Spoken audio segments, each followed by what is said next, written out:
was thinking if I started it, I'd know how to, since it's my, thing that I started. I'm sorry. Are we the Cardboard Box Boys? Or is it just Cardboard Box Boy and I'm just the little sidekick? No, Yeah, boss. Why are we at Cardboard Boxes? 1, 2, 3, go. All you needed was some Cardboard Box Boys. All you needed was some Cardboard Box Boys. All you needed was some Cardboard Box Boys. Cardboard Box Boys. Oh,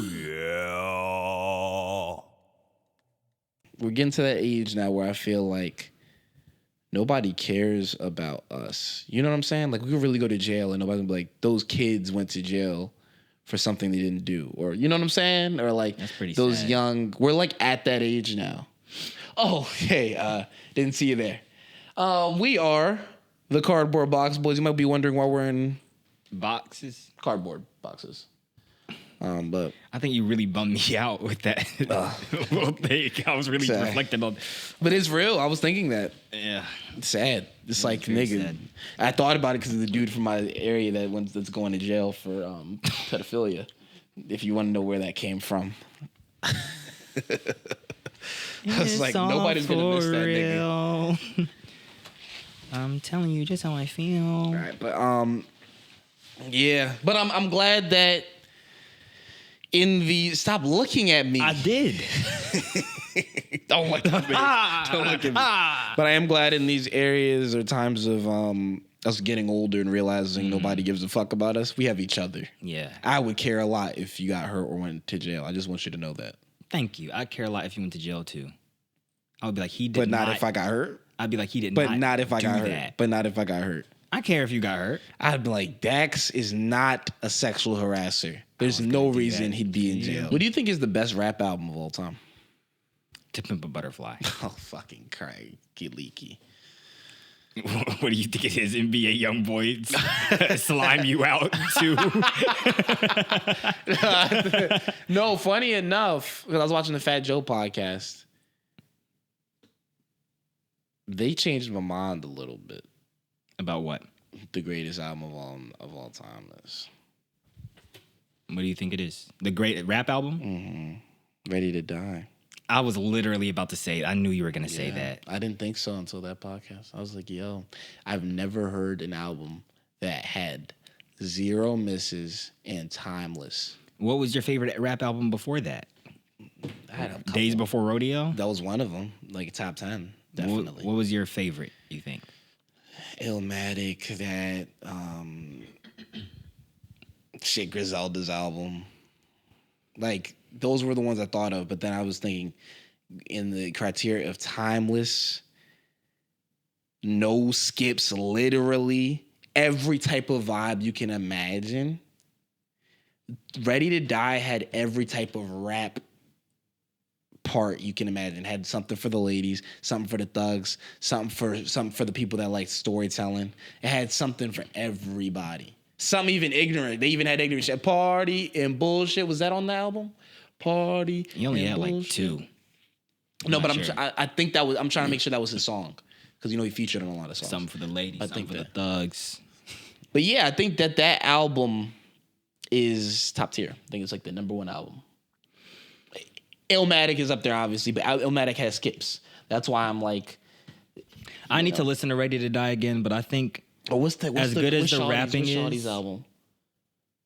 Lauryn Hill's? Yeah, that's another one. The Miseducation of Lauryn That's Hill? another one up there. I don't like it personally like that, but it does have zero skips. That's one of my favorite like 90s classic albums, but I also think that it does have a few skips. To me, it has zero skips, but it's not for me. Like, if I was a fan, I would not skip any joint. But I also think Ready to Die, again, I have to listen to it again. It might not have skips, but from what I remember, I don't think the songs themselves are good enough for it to be the best rap album. He raps great, obviously, and there's some good songs, but it's not To Pimp a Butterfly. It's not even...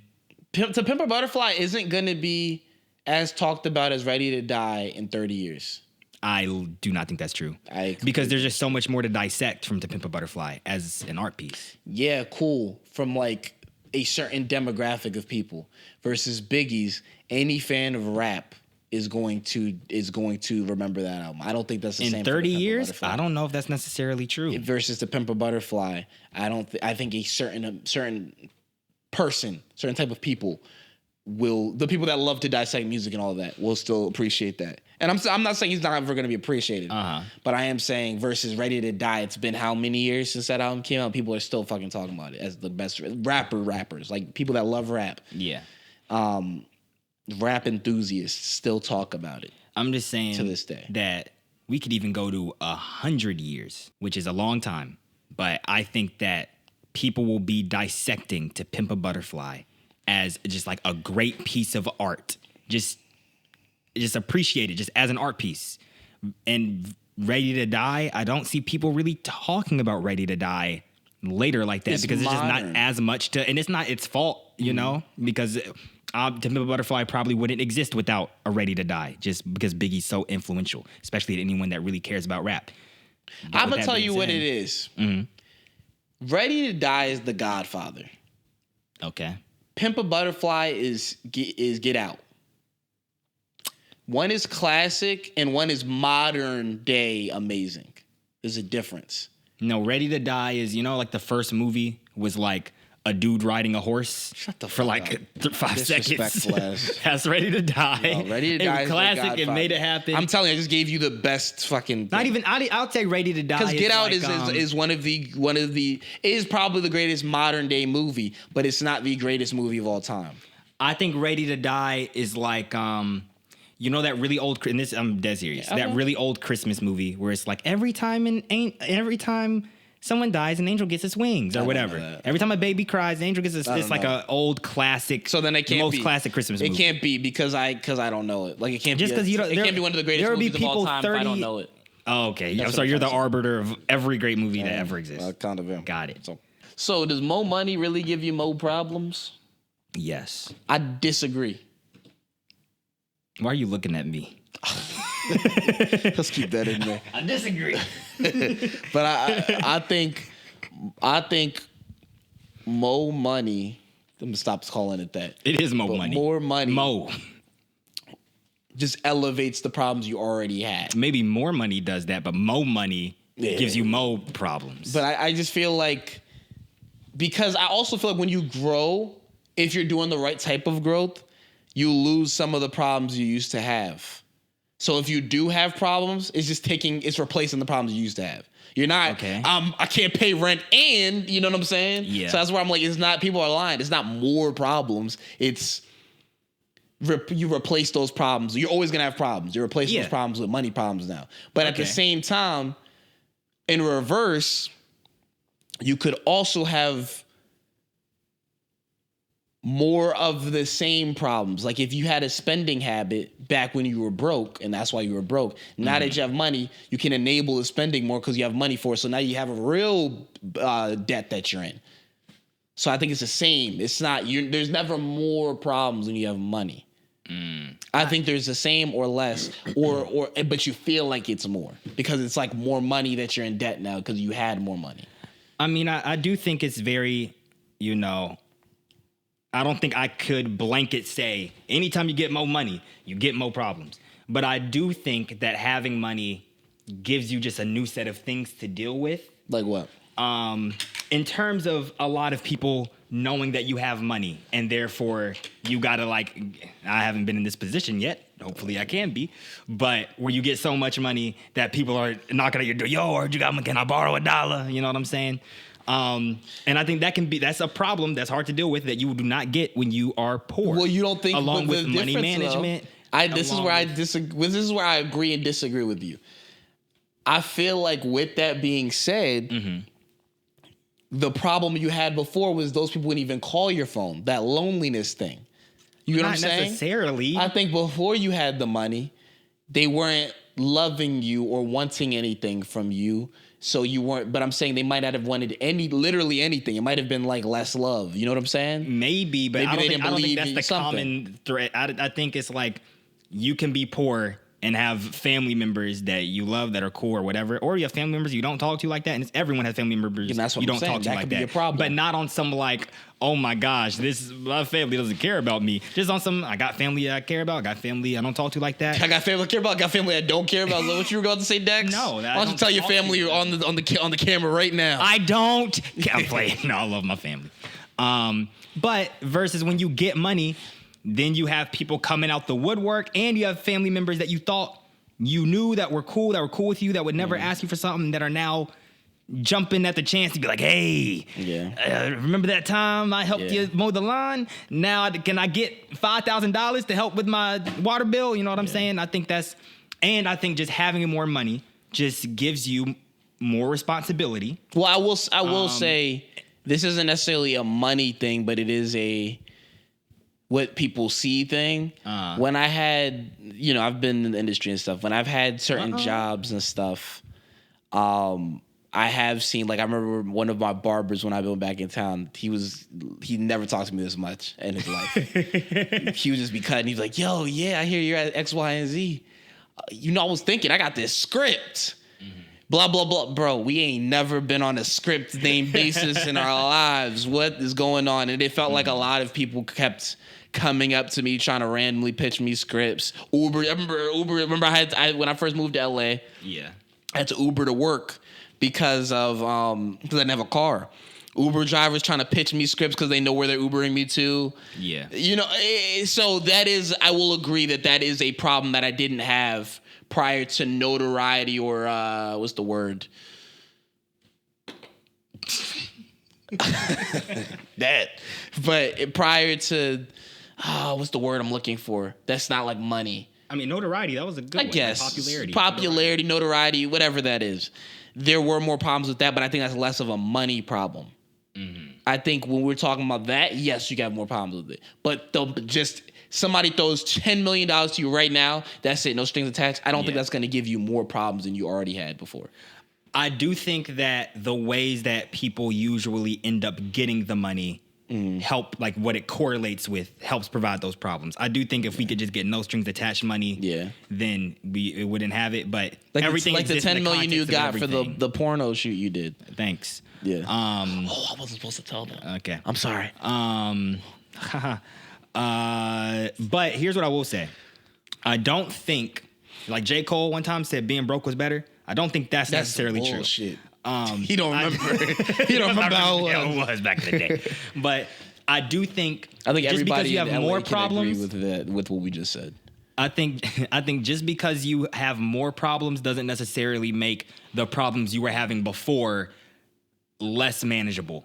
Like, I think that you could have more problems, but it's still like, I'd rather all these things I got to deal with and the responsibility of having this money than not being able to afford things and not being able to like live my life with full autonomy because I don't have money, So I do think you can have more problems that come with money. I do think that's a thing that's easy to get, but that's not necessarily meaning being broke is better. Yeah. Don't have any problems, just don't make any money. People forget when they get money how much of a luxury it is to have money. Mm-hmm. Like, for example, I don't think I ever was in a predicament where if I make it work, I would be on the street corners, but I had that mentality when I didn't have money. You get what I'm saying? Yeah. Like, when I was in college, I remember when we used to go to Pizza Doors and shit, and I could only get literally one slice of pizza, couldn't even get the fries, but you out here getting 2 slices of fries and a drink.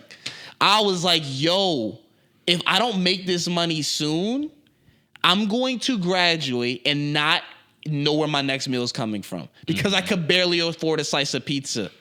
So that's where I'm like, I don't remember those days as much sometimes when I'm out here every fucking day getting DoorDash left and right. I'm like, oh, I don't have money because of da-da-da-da. But then I think to myself, I'm like, bro, I have enough money to do that. Yeah. Back then, I literally had to be like, yo, where am I going to get money for a pizza from Pizza Doors? Because I already used all my Bison bucks at Howard. You know what I'm saying? Yeah. So it's like, people forget about that. These they're not little problems. I'm about to devalue problems, but it's not the same. it's I will say I'm having more grown man problems but that's age. That's not money, I feel like. But like unk problems. Yeah, unk problems. But like I'm realizing though slowly like to not take for granted the money.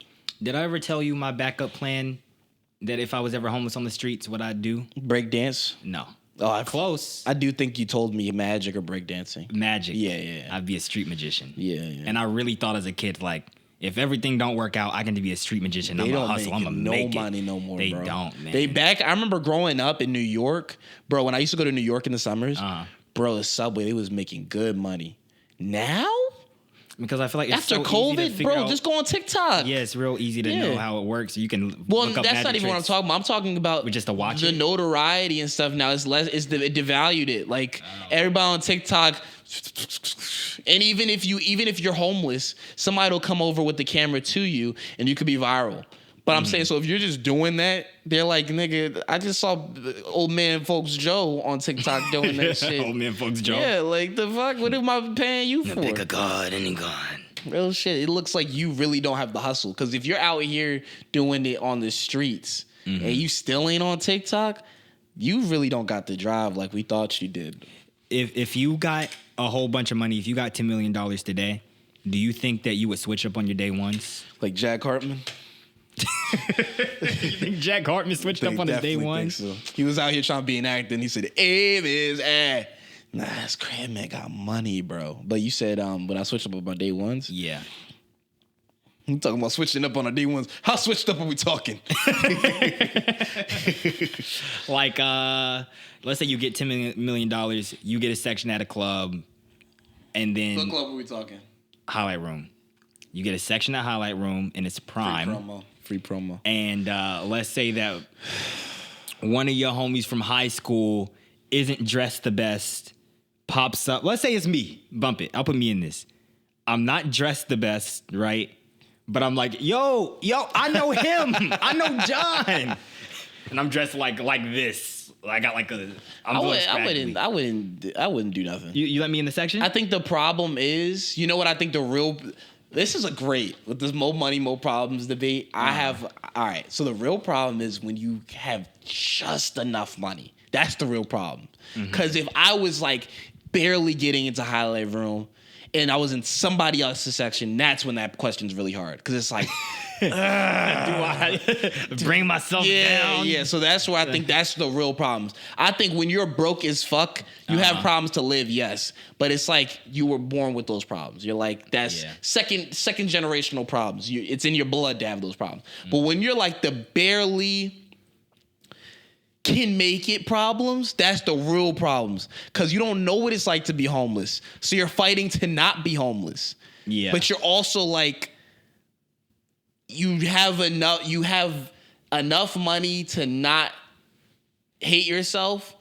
but you have less money to not hate yourself. So you're like in the middle. You get what I'm saying? Like, sure. Are you saying that you have enough money to be good, but not enough money to have full autonomy? Yeah, well, autonomy at all, because you're just making ends meet. You're barely making ends meet. So it's like that's the real problems. You can't spend this $1 on a McChicken. Literally, you know when they say that if you got food at the house, when you literally don't have food at the house, but you have to make food at the house. You gotta fucking get oodles and noodles, ramen and shit. You know, after a hard day of work, that's the real problems. Because you gotta see what you could have. Yeah. Because everybody around you has what you could and should have, but you can't have. That's the real problems, I feel like. Not the money, you know. What I could see myself, and this is messed up, but switching on my day ones, but only in a very specific circumstance. I could see it being like on some, like, because I have all the money, I think I wouldn't switch on them immediately, but on some, like, I think I got this money, so that means I must know how to get the money. I know how to be successful, which means that you should be doing everything that I say how to do. On some, like, you know how Lil Yachty with Concrete Boys, you know what I'm saying? Like, he, like, runs them. Yeah, but then he ended up beefing with Caribou. But it wasn't a switch up type of thing. It was like he already started on top of them. Yeah. No disrespect to them. But like, well, he wasn't friends with any of them. No, he brought them on. Even the dude who he had his podcast with. He put them on. He put that dude on too? Yes. But weren't they friends before he got... The podcast guy? Yeah. He might have been. But I'm talking about Concrete Boys. But he put Concrete Boys on. Even with the podcast, even if let's say he didn't. I can say, and I could see myself being on some, I'm helping put y'all, I already knew you, but I'm helping put y'all on, follow what I do, follow what I say. And then if you step out of line, I can see me being like, I built it. You know what I'm saying? Like, you don't know how to, I got here, and now it feels like you're trying to bite the hand that feeds you a little bit. I could see, and I'm not saying that's right. Wait, you remember you got the, when you got the narcissistic allegations? They're showing right now. I'm not saying, I'm not saying it's right. Just saying, I don't think you got to say anything about it. I'm just saying, I could see if I got $10 million is going to most people's heads. I think it go to your head too. I don't. I think I'd do the LeBron. I would. I put my peoples on in different places for them to grow. And then if they step out of line, then what? What does stepping out of line mean? If you're not talking about me disrespectfully or doing anything disrespectful to me, that's you. As long as it doesn't interfere with me, you're good. Let's say you make one of your homies, one of your day ones, your manager. That's where you mess up right there. That's you wouldn't make one of your day ones your manager? So it sounds like you're switching up on your day ones. It's not switching up if they didn't go to school to be a manager, and I'm like, no, let me get somebody who went to school or trained or did something. What if they're like trained, like put me through school to train me to be the manager? I would actually do something like I told you, like what LeBron did. We put all his homies through school to study and learn their things. So train your day one to be your manager, one of the people you play like basketball with. You put them through fucking training for damn near 10 years, so it wasn't like just overnight. Like Rich Paul wasn't just overnight the best agent ever.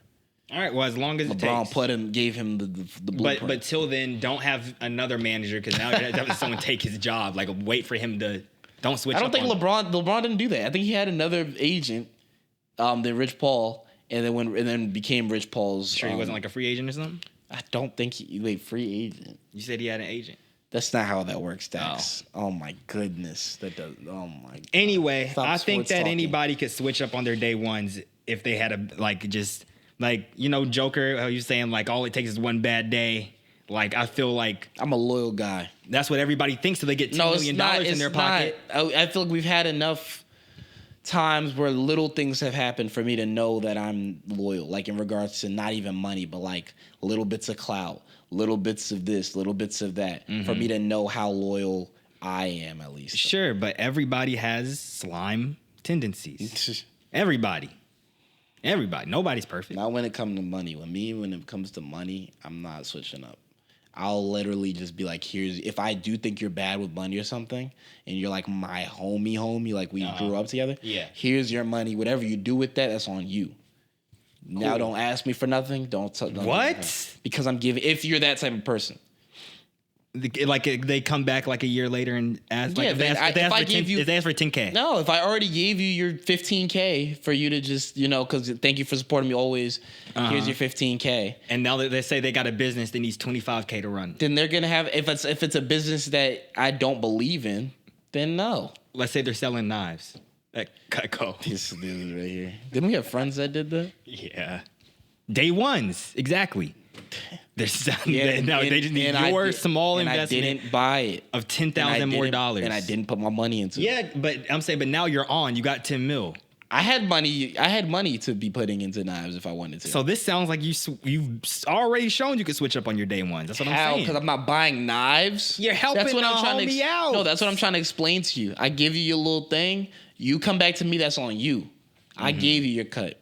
So once I make it, I'm giving everybody their cut that's like actually my homie. If we cool, that's not me being my actual like day one. My day ones know who they are. They getting their cut if I don't trust them with money. If I trust them with money, I'll be like, okay, here's a business venture that we can go into and we'll make money together. But if I don't trust you with money, here's your cut. That's it. If your day one got addicted... Bullshit. Your day one right before you got rich, got addicted to crack. Are you still gonna give him that $15K? No, I'm gonna put it in. Supportive? I would probably give him a charity to this is for crackheads to get off of crack. I'd be so mad if I was. That's what I would do. If I was your crack homie, I'd be like, well, it's gonna help him in the future. Speaking of crack, did you see the Charlie Sheen yet? No, I didn't. That shit makes me realize just how easy it is to be functioning off of drugs. It's kind of scary. That one scene where they let him fly the whole plane. Yeah. So he was drunk and high at the same time, flying airplanes on an airplane.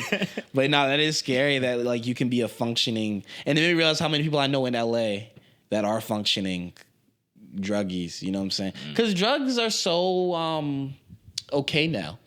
You know, there was a time when like if crack you was did. whack.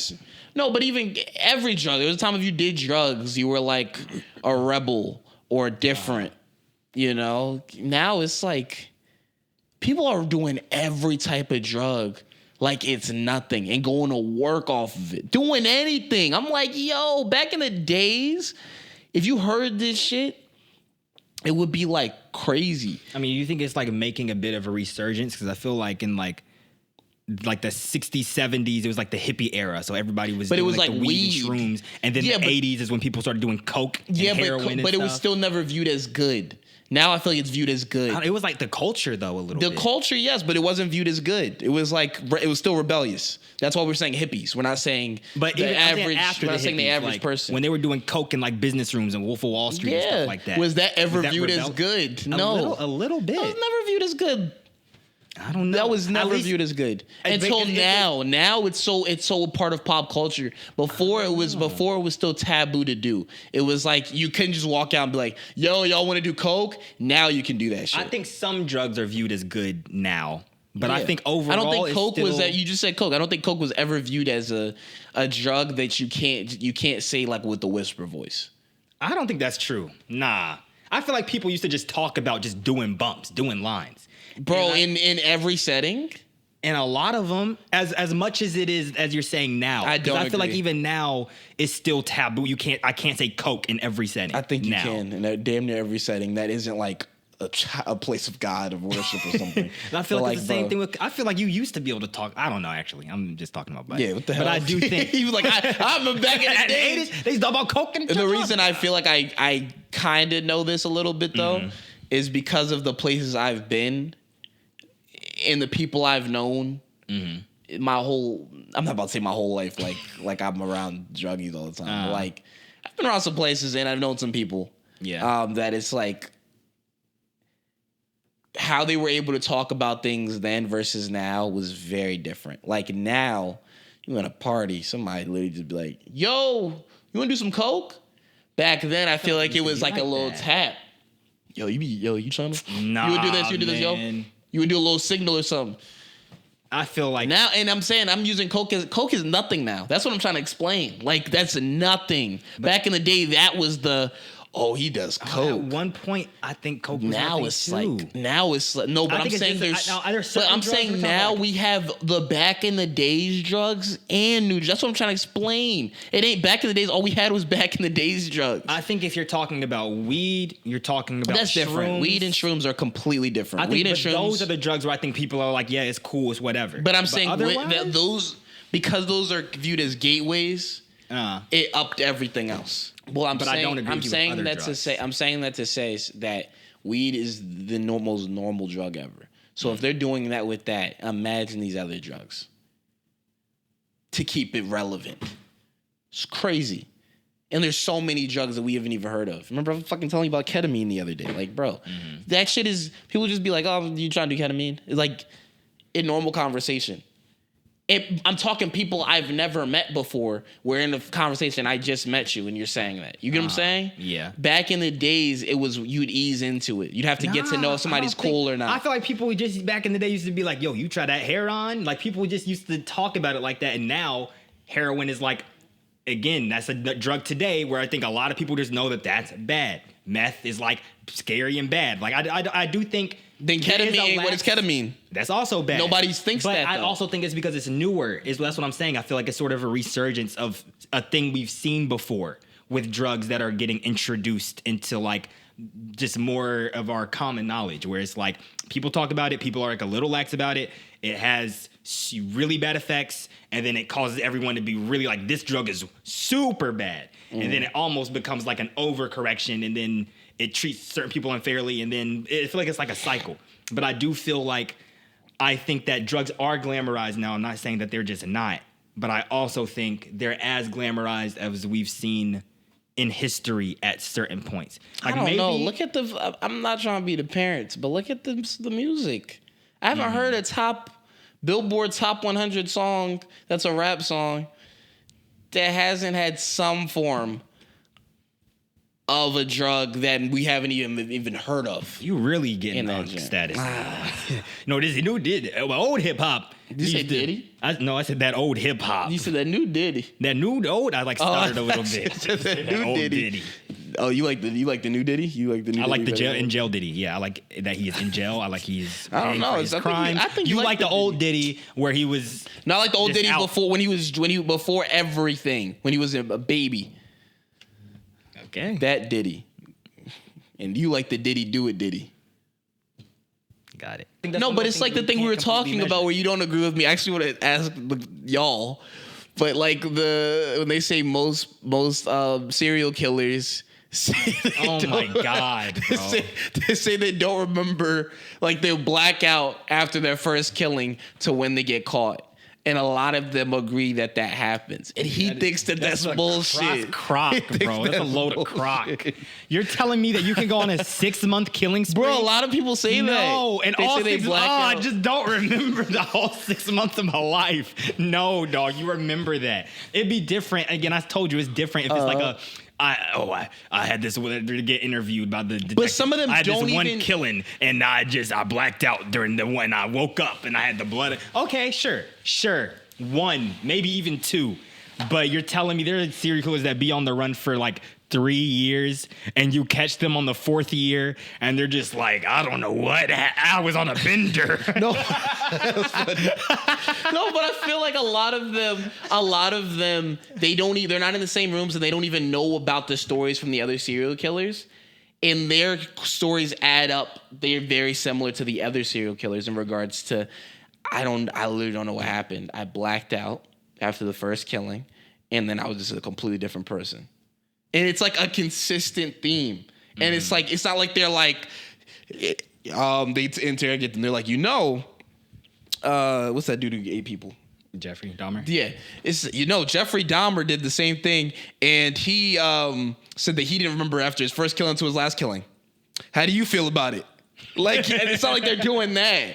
They're like literally asking random questions, and these people's questions are adding up. I think most of the stories, I think there's a bit of truth to it, of like disassociation with like doing like a crazy thing and the trauma, whatever. But I think that's where it sort of starts and ends, where it's like, yeah, maybe they don't remember it all the way, or a killing or two might be blacked out, or but come on, 6 months. I feel like to be that sick, I can understand. Your memory shut off? That's what I think. During every killing and then turn back on after you're done, or does it just stay shut off until you get caught by the police and then it's like memory wipe? No, but I think I can understand it from a place of like I told you, like when I fight, I black out. Okay. Like because I've been bullied a few times as a kid and stuff. Whenever I got in a fight, I blacked out. I can kind of tell you what happened, but it's kind of feeling like it's from a third person point of view. Like I don't feel like I wasn't myself in those cases. So I'm saying I can black out in a fight. I'm sure fucking sick fucks can black out during killing. I think that makes sense. That's hard. Now let's say that you were a boxer and you fought like every month, which I think is a lot for a boxer. But let's say you fought every month for 2 years. Are you trying to give me fucking, what is it, CTE? Every month? And then after the amateur, I think amateur boxers do it a lot like that. Yeah. And you had like a press conference one day, like after and it's supposed to be your last time before you retire. And like, yo, can you tell me some of the highlights of the fights? And you're just like, what? I'm a boxer. I didn't even. That's not what I'm saying. That's not what the serial killers say. They're not saying they don't remember anything that happened. What are they saying? They blacked out. The same way how I just told you how, like, if I fight, I black out. But by the way, I am not trying to make the serial killers like. But did you wake up at the principal's office? No, they're not. That's what I'm trying to explain. You're trying to do this thing. They're not waking up like, oh, what happened? They're not doing that. Last thing I remember is it's not that. It's like they just weren't themselves. They remember things that happened, but they just weren't themselves. Again, when I fight, Like I'm not in a fight every month. But when I'm in a fight, and I haven't fought in a minute, so it could have went away. We wouldn't even know. But when I used to fight, I would black out. I remember the shit that happened during the fight, but it wouldn't feel like I did it. It would feel like I don't remember me doing it, but I remember it happening. It's a weird way. Anybody that has ever blacked out, whether it was from a panic attack that happens sometimes, a fight, something traumatic happening to you. You're a murderer, and for 6 months, you decide that you want to forget everything that happened. But anybody that has ever blacked out in any situation can understand what I'm talking about. Mm-hmm. And I'm not saying you should understand what the serial killer is talking about. I'm just saying from what I'm talking about specifically of just blacking out, from a pure aspect of blacking out, I can understand how somebody who's a sick fuck can not remember being that person while doing the tarnished, crazy shit that they've done. By the way, I'm just talking about killing. I mean, God damn it. That's not what I mean. You know what I meant. You know what I meant, bro. I didn't. So you're in the clear. That's bad. Y'all know my heart. Do you know? Yeah, I know. One second. But yeah, I just think that there are more people that I believe more people that have blacked out with serial killing than people that have been like, I've been on a bender with drugs and don't remember everything that happened. That makes a lot more sense to me. What? Being a bender on drugs and not remembering because you're on drugs. I get it. That literally messes up your mind. I get it, but I'm also on for you to do something so sick. I can't for my sanity, I can't imagine you doing that as yourself. You know what I'm saying? That's crazy. To really take a life. Yeah. And it's not a military thing where it's like they either take their lives or they take mine. For you to just be like, nah, that's a body. Like, that's crazy. Here's how I feel. I can rationalize some people being that crazy because some people are just crazy. Yes, they're crazy people. I cannot rationalize your memory being perfect up until age 25 when you decide to take your first life, and for the next 6 months you take lives, and then you get up out of it. It's like, every time I just blacked out, every time. And that's the only time in my life where my memory's spotty. It's just like, that makes less sense to me than you're just a crazy person. I think we can all agree, though, that drugs are whack. They are whack. Unless they're legal. Roll the footage.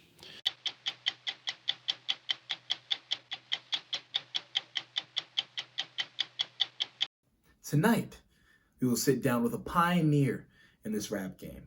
This rap game they like to call the new school of rap. He has built the culture, foundation, and everything in between.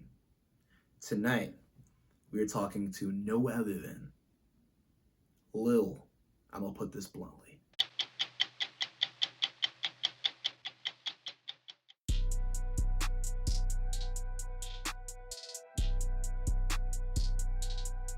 Yeah, welcome to my crib, don't mind the aroma. That's that smell of success. Also known as that little OG Kush, you know what I'm saying? Over there, you can see all my platinum award-winning songs and records. I'm gonna put it bluntly. Damn, you really are the culture. What's the secret to your success? That's consistency and moisture, baby. I always keep it humidified. Can't have me dry. I'm like a relationship because I only burn smooth if you treat me right. Yeah, I'ma put it bluntly, is a real one. Alright, my day one. He used to be there through everything. I'm talking albums, women, jail. Sometimes all three at once. I'm alive, baby. Ain't nobody roll like him. He was real gas. He used to be iconic. But lately you've been overshadowed. Some say your career has been taken over by the double cup. Man, it's tragic. Whole culture switched up. Because, it used to be about bars and beats.